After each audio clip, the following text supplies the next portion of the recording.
Welcome back to the channel. आज की class में हम पढ़ने वाले हैं इंट्रोडक्शन ऑफ इकोनॉमिक्स।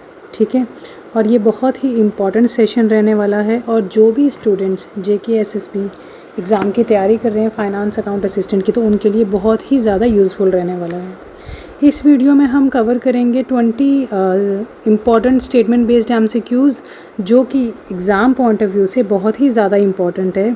और एक और चीज़, हर क्वेश्चन के साथ हम करेक्ट आंसर और डिटेल्ड एक्सप्लेनेशन भी देखेंगे ताकि आप सिर्फ आंसर याद ना करें बल्कि आपको कंसेप्ट की प्रॉपर अंडरस्टैंडिंग हो जाए। राइट, तो प्लीज़ इस टॉपिक को आप ध्यान से सुने। तो चलो आज की वीडियो हम स्टार्ट करते हैं। एंड हमारा फर्स्ट क्वेश्चन है, consider the following statements. Economics studies the problem of scarcity and choice. Human wants are generally unlimited. Resources available to satisfy wants are unlimited. Which of the following statements is correct? Right? तो सबसे पहले हम देखते हैं statement 1। Statement 1 है, economic studies the problem of scarcity and choices. ये statement बिल्कुल correct है। इकोनॉमिक्स का बेसिक कंसर्न स्केर्सिटी और चॉइस है। ह्यूमन वांट्स अनलिमिटेड होती हैं लेकिन रिसोर्सेज लिमिटेड होते हैं, इसलिए हमें चॉइस करनी पड़ती है कि अवेलेबल रिसोर्सेज में से बेस्ट हम किसे चूज़ करें। राइट, एंड सेकंड स्टेटमेंट है, human wants are generally unlimited. ये स्टेटमेंट भी बिल्कुल सही है। ह्यूमन वांट जनरली अनलिमिटेड होती हैं, एक वांट सेटिस्फाई होने के बाद न्यू वांट अराइज हो जाती है। Right, and third one, resources available to satisfy wants are unlimited. This statement is incorrect because resources unlimited नहीं होते। resources जैसे land, labor, capital और natural resources limited होते हैं। right, so the correct answer is option A, statement 1 and 2 only. next question है हमारे पास, consider the following statements about Adam Smith. He is often called father of economics. His famous work is Wealth of Nation. He defined economics primarily as the science of scarcity, which is correct. Right? तो statement 1 बिल्कुल correct है। He is often called the father of economics. Adam Smith को commonly father of economics कहा जाता है, तो ये statement बिल्कुल correct है। सेकेंड स्टेटमेंट है, his famous work is the wealth of nation. ये स्टेटमेंट भी बिल्कुल करेक्ट है। एडम स्मिथ की famous book the wealth of Nations थी जो 1776 में पब्लिश हुई थी और इस बुक ने इकोनॉमिक्स के डेवलपमेंट में बहुत ही इंपॉर्टेंट रोल प्ले किया था। राइट, एंड हमारी थर्ड स्टेटमेंट है, he defined economics primarily as the science of scarcity. ये स्टेटमेंट गलत है। Scarcity based definition Adam Smith की नहीं बल्कि लेटर इकोनॉमिस्ट की थी। राइट, तो एडम स्मिथ की अप्रोच को mainly wealth definition of economics कहा जाता है। So the correct answer is option B, statement 1 and 2 only. Now next question is, consider the following statements. Micro economics studies individual economic unit and macro studies the economy as a whole.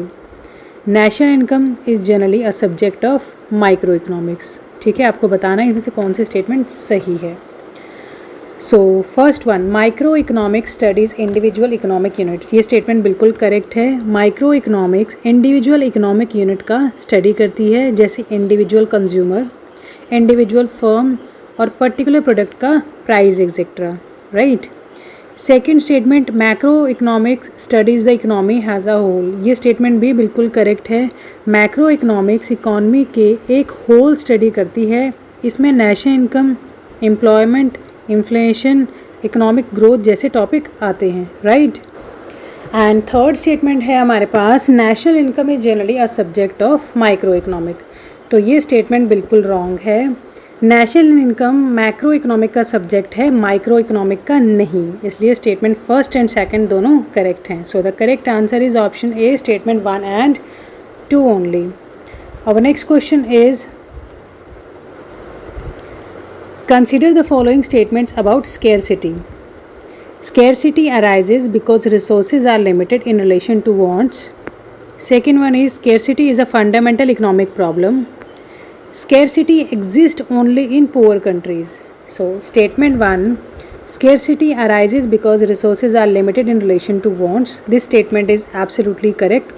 Scarcity तब arise होती है जब resources human wants के comparison में limited होते हैं. ठीक है. सेकेंड वन है scarcity is a fundamental economic problem. ये स्टेटमेंट भी बिल्कुल करेक्ट है. स्केर्सिटी इकोनॉमिक्स का फंडामेंटल या आप कह सकते हैं बेसिक इकोनॉमिक प्रॉब्लम है क्योंकि रिसोर्सेज लिमिटेड और वांट्स अनलिमिटेड हैं. हमें चूज़ करनी पड़ती हैं कि हमें कौन सी वांट सेटिस्फाई करनी है. Right. And third one, scarcity exist only in poor countries. ये स्टेटमेंट एब्सोल्युटली रॉन्ग है. स्केर्सिटी सिर्फ पुअर कंट्रीज़ में नहीं होती, रिच कंट्रीज़ भी स्केर्सिटी फेस करती हैं because resources are limited in relation to human wants. For example एक डेवलप्ड कंट्री के पास भी लिमिटेड लैंड, लेबर और टाइम होता है. Right. So the correct answer is option A, statement 1 and 2 only. Next question है हमारे पास, consider the following statements. Opportunity cost means the value of the next best alternative foregone. Second है opportunity cost arises because resources have alternative uses and opportunity cost is always measured only in money. So our first statement is opportunity cost means value of the next best alternative foregone. ये statement बिल्कुल correct है. Opportunity cost का meaning है किसी choice के result में next best alternative हम sacrifice करते हैं उसकी value. Right. Next one, opportunity cost arises because resources have alternative uses. ये स्टेटमेंट भी बिल्कुल करेक्ट है. अपॉर्चुनिटी कॉस्ट इसलिए अराइज होती है बिकॉज रिसोर्सेज के ऑल्टरनेटिव यूजेस होते हैं. फॉर एग्जाम्पल अगर आपके पास 1000 रुपीज़ हैं और आप उसे बुक्स परचेज़ करना चाहते हैं तो उसे 100 का नेक्स्ट बेस्ट ऑल्टरनेटिव जैसे क्लोथ्स खरीदना ये सेक्रीफाइस हो गया. राइट. यानी अपॉर्चुनिटी कॉस्ट का यही अपॉर्चुनिटी कॉस्ट का कंसेप्ट है. And third one, opportunity cost is always measured only in money. This is incorrect. Opportunity cost always money में measure नहीं होती. ये time, satisfaction, benefit या किसी other alternative की form में भी हो सकती है. So the correct answer is option B, statement 1 and 2 only. और next question है हमारा, consider the following statements about wealth. And statements हैं, wealth consists of things having unity, scarcity and utility, scarcity and value. All free goods are considered economic wealth and economic wealth generally has exchange value. So first statement हमारा, wealth consists of things having utility, scarcity and value. ये statement बिल्कुल correct है. Economic wealth में generally वो goods include होते हैं जिनमें utility, scarcity और वैल्यू होती है. And second statement, all free goods are considered economic wealth. ये स्टेटमेंट इनकरेक्ट है. फ्री गुड्स इकोनॉमिक वेल्थ नहीं होते क्योंकि वो जनरली स्केयर नहीं होते. ठीक है. और उनकी मार्केट वैल्यू नहीं होती. एग्जाम्पल नॉर्मल सर्कमस्टांसिस में fresh air. Right. So third one is economic wealth generally has exchange value. ये स्टेटमेंट बिल्कुल करेक्ट है. Economic wealth generally exchange value रखती है यानी उसे मार्केट में एक्सचेंज या परचेज किया जा सकता है. So the correct answer is option A, statement 1 and 3 only. Next question है हमारे पास, consider the following statements about economic goods.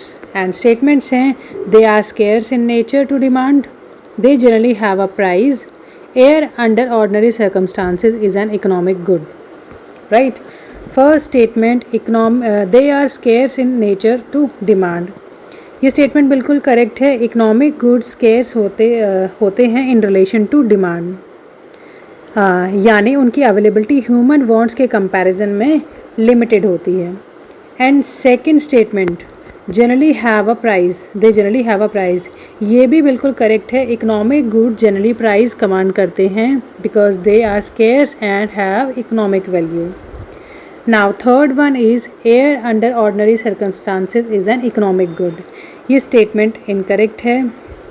Air under ordinary circumstances free good का एग्जाम्पल है, इकोनॉमिक गुड का नहीं. So the correct answer is option A, statement 1 and 2 only. Next one is, consider the following statements about free goods and statements हैं they are available in abundance relative to human wants, they generally do not command a market price, their availability is necessarily unlimited everywhere, right? You have to tell which is the correct statement. So first one is they are available in abundance relative to human wants. This statement is correct. Free goods human wants के comparison में generally abundant होते हैं. And second one, they are generally do not command a market price. ये भी बिल्कुल correct है. Free good generally market price command नहीं करते because they are freely available. And third one, their availability is necessarily unlimited everywhere. ये statement wrong है. Free good की availability necessarily unlimited everywhere नहीं होती. किसी पर्टिकुलर प्लेस या सिचुएशन में कोई फ्री गुड हो सकता है लेकिन दूसरी सिचुएशन में वो स्केर्स भी हो सकता है. So the correct answer is option A, statement 1 and 2 only. Next question है हमारे पास. Consider the following statement about Marshall's definition of economics. Alfred Marshall's gave a welfare-oriented definition of economics. He considered economic as a study of mankind in the ordinary business of life. His definition completely ignored human welfare. So first statement, Alfred Marshall gave a welfare-oriented definition of economics. ये statement बिल्कुल correct है. Alfred Marshall ने economics की welfare oriented definition दी थी. And second statement, he considered economic as a study of mankind in ordinary business of life. ये statement भी बिल्कुल correct है.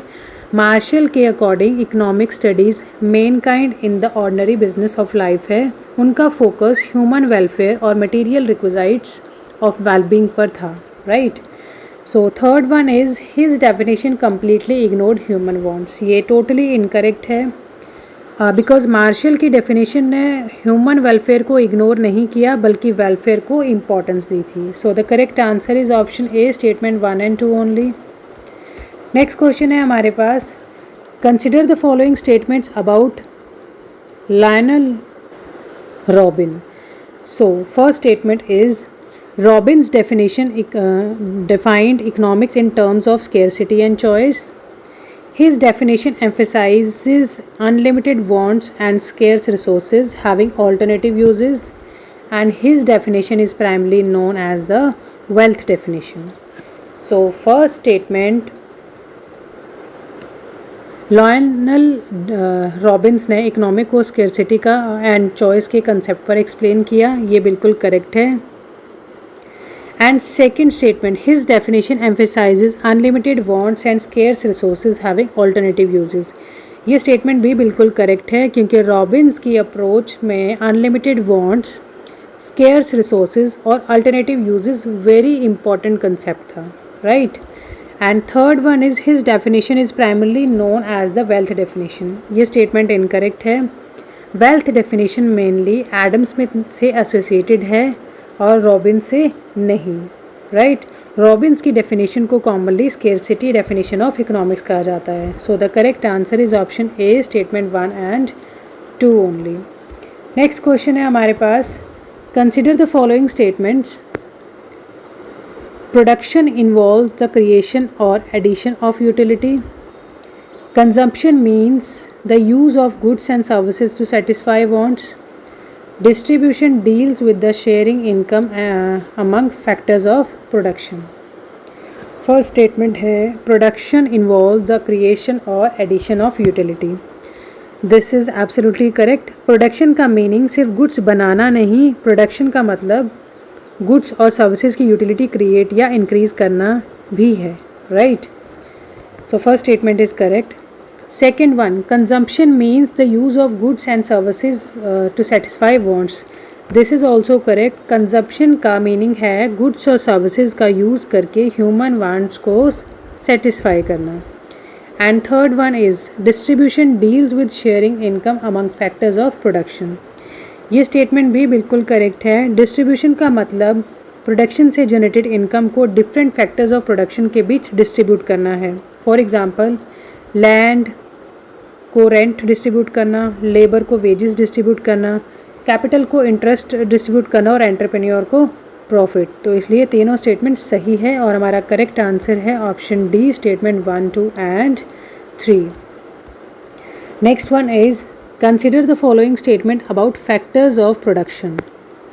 Land is a factor of production, labor refers to human physical and mental efforts used in production, and capital introduce only money kept at bank.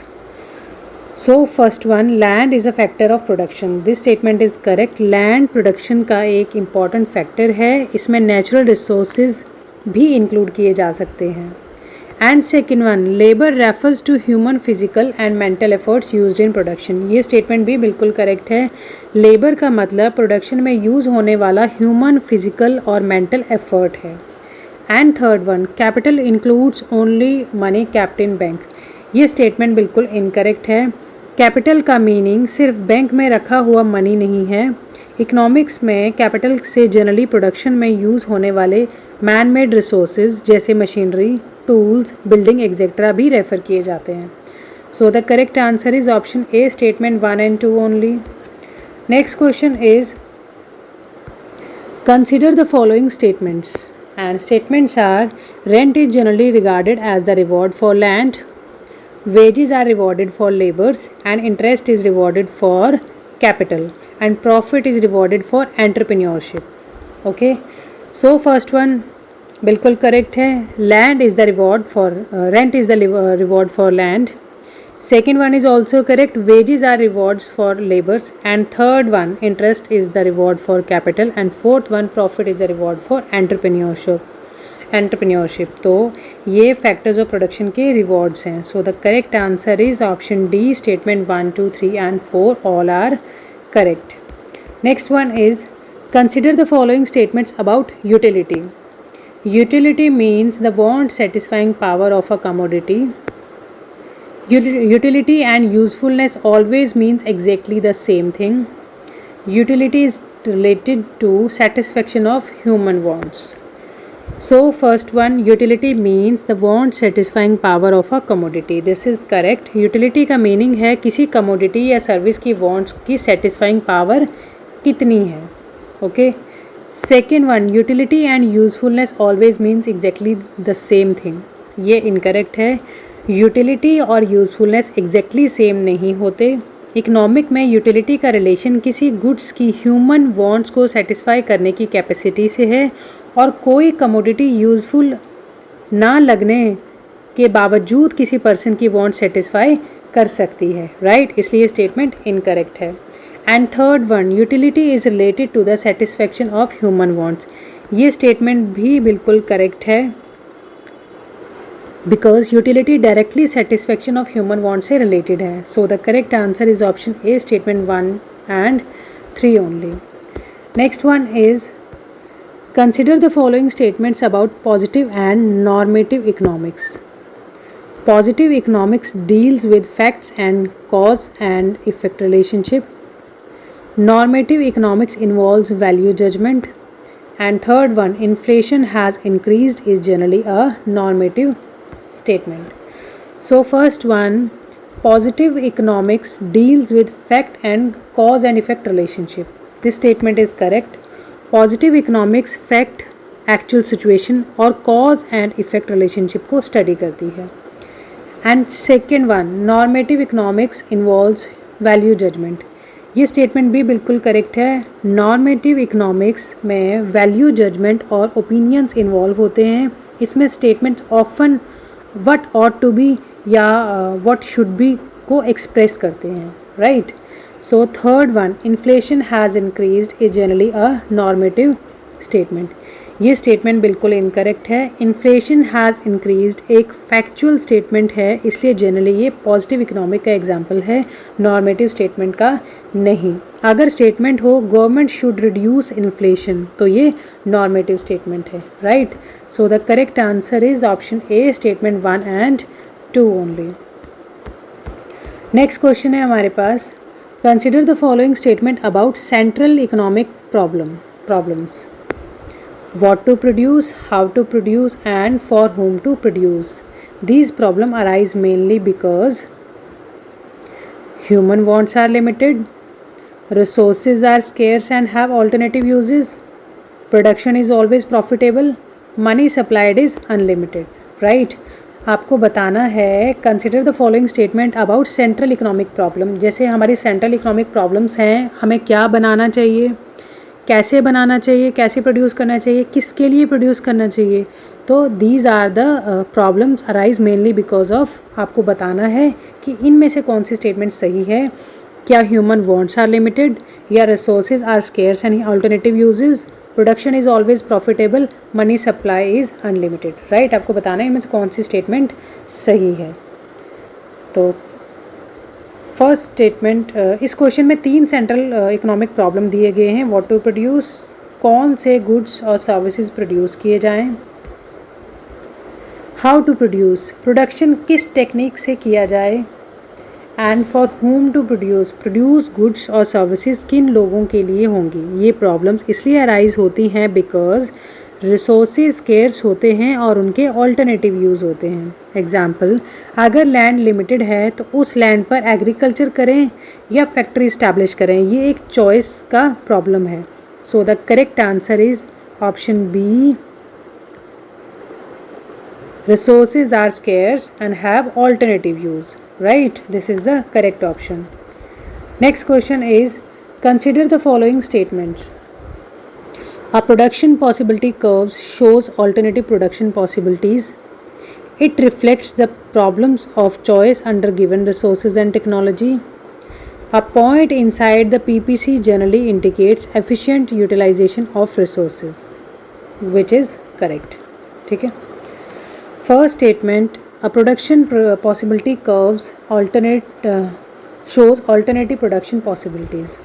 ये statement बिल्कुल correct है. PPC यानी production possibility curve different combination of 2 goods की alternative production possibility show करती है given resources and technology के साथ. And second statement, it reflects the problem of choice under given resources and technology. ये भी बिल्कुल करेक्ट है. पीपीसी चॉइस और रिसोर्सेज एलोकेशन के प्रॉब्लम्स को एक्सप्लेन करता है क्योंकि रिसोर्सेज लिमिटेड होते हैं. Right. And third one, a point inside the PPC generally indicates efficient utilization of resources. ये इनकरेक्ट है. पीपीसी के अंदर पॉइंट का मीनिंग जनरली रिसोर्सेज का अंडर यूटिलाइजेशन और इनएफिशिएंट यूटिलाइजेशन होता है. Efficient utilization usually PPC curve पर पॉइंट को इंडिकेट करता है. So the correct answer is option A, statement 1 and 2 only. Next question is, consider the following statements about consumption. Consumption directly satisfy human wants. Consumption is limited only to physical goods. Services can also be consumed. Okay, आपको बताना कौन सी statement सही है. First one, consumption directly satisfy human wants. This is correct. Consumption का primary purpose human wants को satisfy करना है. And second one, consumption is limited only to physical goods. ये स्टेटमेंट इनकरेक्ट है. कंजम्पशन सिर्फ फिजिकल गुड्स तक ही limited नहीं है. Right, so this statement is incorrect. And third one is services can also be consumed. This statement is correct. Service भी consume की जा सकती हैं. For example transportation, education, medical services और बैंकिंग सर्विसेज. इसलिए स्टेटमेंट 1 एंड 3 करेक्ट हैं. So the correct answer is option A, statement 1 and 3 only. Next question is,